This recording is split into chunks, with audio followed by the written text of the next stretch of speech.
अस्सलाम वालेकुम and welcome back to the Python tutorial in Urdu Hindi. तो आज की इस वीडियो में हम डेवलप करने वाले हैं टेक्स्ट कैलकुलेटर पाइथन के अंदर। तो यहाँ पे सबसे पहले मैं आपको सिनेरियो बता देता हूँ कि हम क्या चीज़ करने वाले हैं।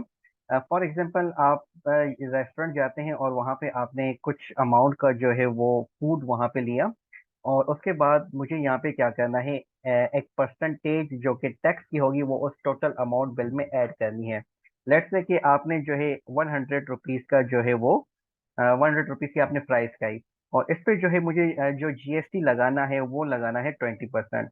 तो टोटल जो आपका बिल जनरेट होगा वो क्या होगा, 100 का पे जब हम 20% लगाएंगे तो वो होता है 20 रुपीज़। तो 100 + 20 is equal to 120 total bill होके आपके पास यहाँ पे शो करे।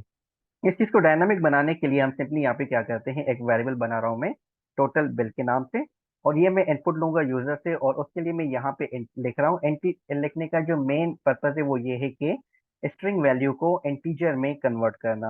आपको पता है कि इनपुट से जब हम वैल्यू लेते हैं तो वो हमें स्ट्रिंग वैल्यू रिटर्न करता है, तो उसको मुझे इंटीजर में कन्वर्ट करता है। तो यहाँ पे मैं लिख रहा हूँ एंटर टोटल बिल, क्योंकि हर एक कस्टमर का अपना अलग से बिल होगा। और फिर यहाँ पे मैं सिंपली क्या कर रहा हूँ, टैक्स जो है परसेंटेज लिख रहा हूँ कि आपने टैक्स की कितनी परसेंटेज उसमें ऐड करनी है। तो हमारे केस में मुझे 20% ऐड करनी है, दैट्स वाई मैं यहाँ पे क्या कर रहा हूँ, 20/100। अगर आपको 16% या 12% या जितने परसेंट भी आपने लगाने हैं वो आप 20 की जगह पे वो नंबर लगा देंगे, ठीक है, डिवाइड बाय उसको 100 कर देंगे। उसके बाद मैं सिंपली क्या कर रहा हूँ, तो हमारे पास जब हम इसका आउटपुट देखेंगे प्रिंट करके टैक्स परसेंटेज का, तो आप देखेंगे हमारे पास वैल्यू आएगी 0.2 वैल्यू परसेंटेज। इसको मैं एग्जीक्यूट कर रहा हूँ। लेट्स से मैं यहाँ पे बिल लिख रहा हूँ 100, तो ये देखिए 0.2 आपको बता रहे हैं टैक्स परसेंटेज।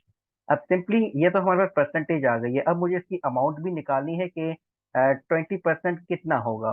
तो 20% फाइंड करने के लिए हम यहाँ पे क्या कर रहे हैं, ये एक मैं वेरिएबल बना रहा हूँ टैक्स अमाउंट। इसमें मैं सिंपली क्या करने वाला हूँ, टोटल बिल जो भी है आपका उसको मैं मल्टीप्लाई करूंगा किसके साथ, टैक्स परसेंटेज के साथ, ठीक है। और इसको मैं अब यहाँ पे प्रिंट करके आपको दिखा देता हूँ कि हमारे पास जो टैक्स की अमाउंट आ रही है वो कितनी हो रही है। तो इसको मैं यहाँ पे एग्जीक्यूट कर रहा हूँ अगेन, और यहाँ पे मैंने जो है 100 लिखा, तो ये देखिए 100 का आपको कितना बता रहे हैं, 20 रुपीज।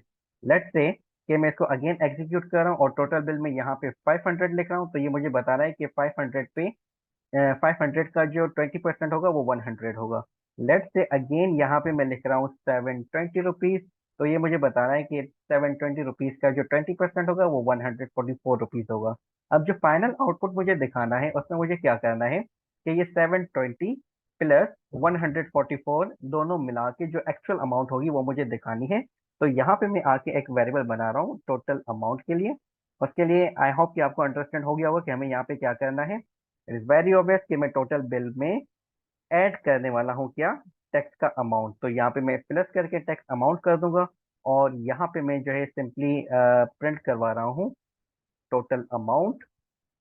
और यहाँ पे मैं ये भी प्रिंट करवा देता हूँ कि भाई योर टोटल अमाउंट इज, और यहाँ पे मैंने कॉन्केटिनेट किया, और यहाँ पे मैं एसटीआर लगा रहा हूँ। एसटीआर मैं आपको पिछले लेक्चर्स में 2-3 दफा समझा चुका हूँ कि मैं यहाँ पे क्यों लगा रहा हूँ। अगर आपको ये अभी तक समझ नहीं आया कि एसटीआर मैंने क्यों लगाया तो काइंडली पीछे जाके वीडियोस देख लें। इसको मैंने एग्जीक्यूट किया और अब मैं यहाँ पे लिख रहा हूँ फॉर एग्जाम्पल 720, एंटर किया तो ये मुझे बता रहा है your total amount is 864 rupees. ठीक हो गया, कैलकुलेट कर लीजिए। अगर अगेन मैं इसको जो है वो एग्जीक्यूट करूं और अगर मैं यहाँ पे अब 100 लिखूं तो ये मुझे बताएगा कि your total amount is 120 rupees. तो देखा आपने कि कितना सिंपल था अगर आपने टेक्स्ट कैलकुलेटर बनाना है पाइथन के अंदर। तो अगर आपको इसमें कोई भी कंफ्यूजन सवाल है तो आप मुझसे कमेंट सेक्शन में पूछ सकते हैं। तो इसको हम यहाँ पे पहुंच करते हैं, मिलते हैं अगली वीडियो में, तब तक अपना ख्याल रखिएगा। अल्लाह हाफिज।